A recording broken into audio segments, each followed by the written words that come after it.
Hi hello నమస్తే. Today topic uric acid. Uric యాసిడ్ని ఎలా తెలుసుకోవచ్చు అంటే, ఇక్కడ మన బొటన వేలు ఉంటుంది చూడండి, అది వాసిపోయి ఉంటుంది, రెడ్డిష్గా ఉంటుంది. ఇంకా కాలి బొటన వేలులో కూడా రెడ్డిష్గా ఉంటుంది అనమాట. ఇలా చూసినట్లయితే మీకు రెడ్డిష్గా కనిపిస్తూ ఉంటుంది. అప్పుడు మనం ఏమనుకుంటామంటే ఇది ఆర్థో డాక్టర్ దగ్గరికి వెళ్తూ ఉంటాము. అంటే ఈ బోన్స్ ఏమైనా అయిందనేసి ఆర్థో డాక్టర్ దగ్గర కొన్ని రోజులు ట్రీట్మెంట్ అయినాక మళ్ళీ అతను ఏం చేస్తారంటే కిడ్నీ డాక్టర్ దగ్గర పంపిస్తారనమాట. అంటే స్టోన్స్ ఏమైనా ఫార్మ్ అయిందా ఏమి అనేసి. అలా కాకుండా ఈ రెండింటికి మధ్యలో ఏమవుతుందంటే అసలు సీక్రెట్ ఏమంటే యూరిక్ యాసిడ్ అంటే ఏమవుతుందంటే ఆ బ్లడ్లో అనేది ఏమవుతుంది అంటే మనం తింటాం కదా ఆహారము, అది తీసుకునేది కొంతవరకు మనకి ఎనర్జీ లెవెల్ అనేది పెరిగిపోతుంది, వేస్టేజ్ అనేది బయట వచ్చేస్తుంది అనమాట. వాటర్ కొంతమంది సరిగా తీసుకోరు అనమాట. ఆ కిడ్నీలో ఏమవుతుందంటే ఆ ఫిల్టర్ ఇది అయ్యి బయట యూరిన్లో వచ్చేవాళ్ళనమాట వేస్టేజ్. అలా కాకుండా ఏమవుతుందంటే అది అలాగే స్టోరేజ్ అయిపోయిన వల్ల యాసిడ్ లాగా తయారయ్యి రాళ్ళుగా తయారైపోతాయి అన్నమాట. అందుకే మనం ఇలా ఫేస్ చేస్తూ ఉంటాం. ఇది ఎక్కువ నాన్ వెజిటేరియన్ వాళ్ళు అంటే ఎక్కువ తీసేసుకుంటారు అనమాట. అలా తీసుకోకూడదు అనమాట. ఇంకా వేంచెస్ చేసేస్తారన్నా అలా తీసుకోవద్దండి.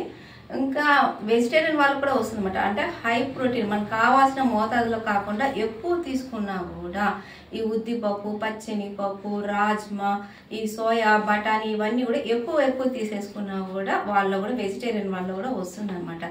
ఇంకా ఈ కేక్ అనేది తయారు చేస్తూ ఉంటారు కదా బేకరీస్ లో, అది వచ్చి కార్న్ ఇది అనేసి ఏదో కెమికల్ అది వాడుతూ ఉంటారు అనమాట, షుగర్. దాని వల్ల కూడా ఎఫెక్ట్ అనేది వస్తూ ఉంటుంది అనమాట. కాబట్టి బేకరీ ఐటమ్స్ కూడా కొంచెం అవాయిడ్ చేయండి. అంటే మనం వేసే షుగర్ వేయరు అనమాట, వాళ్ళు ఏదో కెమికల్ యూజ్ చేసి వేస్తూ ఉంటారు, అది అవాయిడ్ చేయండి. ఇంకా ఈ మెడిసిన్స్ ఏదైతే వాడుతుంటారు sugar patients, high BP, low BP ఏదో ఉంటాయి కదా, ఆ మెడిసిన్ వాడే వల్ల కూడా ఏమవుతుందంటే ఆ యాసిడ్ తయారైపోయి ఈ యూరిక్ యాసిడ్ అనేది తయారవుతుంటుంది అనమాట. కాబట్టి ఇప్పుడు మనం ఏం చేయాలా, కొంచెం గోరువెచ్చని నీళ్ళల్లో కొంచెం తేనె, నిమ్మరసం కలుపుకొని తాగండి. ఒక 2 times 3 times తాగినా ఏం పర్వాలేదు, తాగండి, ఫ్రీ అవుతుంది అనమాట. ఇంకా మీకు ముద్ర అంటే ఈ చూడండి అపాన వాయు ముద్ర షుగర్ వాళ్ళకి చెప్పాం కదా, ఇది చేయాలన్నమాట. నెమ్మదిగా బ్యాక్ స్ట్రైట్ చేసుకొని గాలి పీల్చుకొని చేయండి. దీంతో పాటు కొంచెం గ్యాప్ ఇచ్చి కూడా పర్వాలేదు. చూడండి, ఈ ఉంగరపు వేలు, చిటికిన వేలు 2 కలిపేసుకోండి. చూడండి, ఈ 2 వేలు స్ట్రైట్ చేసుకోండి. ఇది ప్రాణవాయు ముద్ర అంటారు. దీన్ని కూడా పెట్టుకొని 20 minutes ప్రాక్టీస్ చేయండి. నెమ్మదిగా గాలి పీలుస్తూ వదలండి. ఈ యూరిక్ యాసిడ్ నుంచి మనము బయటపడచ్చు అనమాట.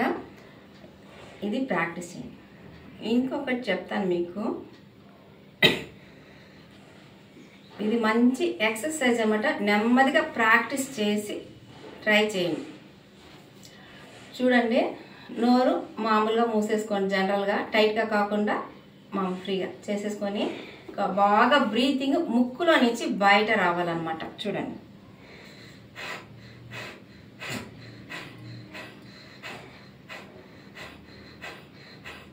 చూసినారా, అలా సౌండ్ రావాలన్నమాట. మీరు ఇది ఎలా చేయాలా ఏమని ఒకవేళ మీకు డౌట్గా ఉంటే మీకు చెప్తాను. చూడండి, నెమ్మదిగా ప్రాక్టీస్ చేయండి. మళ్ళీ క్యాండిల్ లేకుండా కూడా మీరు వచ్చేస్తుంది అనమాట. ఫస్ట్ క్యాండిల్తో ప్రాక్టీస్ చేయండి.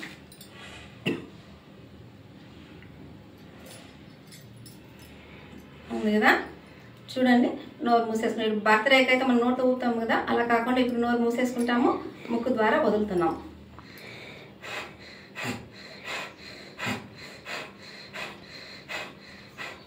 అది ఆరకపోయినా పర్వాలేదు, మనం ప్రాక్టీస్ చేస్తున్నాం అంతే, అది ఆరాలని లేదనమాట. ఇలా ప్రాక్టీస్ చేయండి. మళ్ళీ క్యాండిల్ అవసరం లేదు, మీకు ఆటోమేటిక్గా మీరు అలాగే చేయగలుగుతారు అనమాట.